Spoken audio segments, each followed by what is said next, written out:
আসসালামু আলাইকুম। আলহামদুলিল্লাহ, কাছে এবং দূরে যে যেখান থেকে আমাদের এই বায়োগ্যাসের চ্যানেলের ভিডিওগুলো দেখেন, গরুর খামার পরিবেশ বান্ধবের জন্য আমরা যে গোবর দিয়ে বায়োগ্যাস প্ল্যান্টটা তৈরি করি, প্রত্যেকটা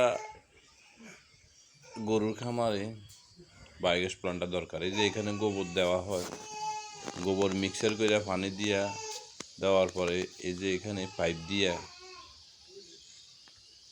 আমাদের বায়োগ্যাস ট্যাঙ্কিতে চলে আসে। এটার নাম আমরা ডাইজেস্টার বলি অথবা ডোম। যে এখানে চলে আসে, যে একটা লোয়ার পাইপ দেখতেছেন, এখানে আমাদের মূলত গ্যাস বাইর হয় এর দিক দিয়ে। কমপ্লিট আমাদের বায়োগ্যাস প্ল্যান্ট কমপ্লিট, ফুল গ্যাস আমরা আজকে ফিটিং করছি। ইনশাল্লাহ চুলা জ্বালাই আপনাদেরকে দেখাবো।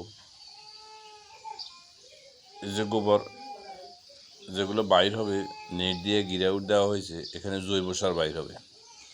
এই জৈব সার জমিতে ব্যবহার করবে, আপনি বেশি ফলন ফলাইতে পারেন জমিতে। আশা করি সবাই জৈব সারগুলো ব্যবহার করবেন। জৈব সার পরিবেশ বান্ধব।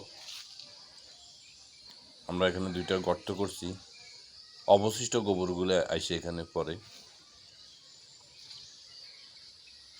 এই যে বায়োগ্যাসের লাইন চলে গেছে উপর দিয়ে।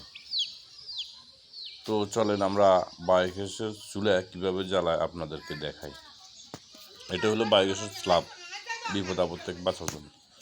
তো আমরা এখানে ডাবল চুলা ফিটিং করছি। ইনশাআল্লাহ আগুন দেখে অনেকেই খুশি।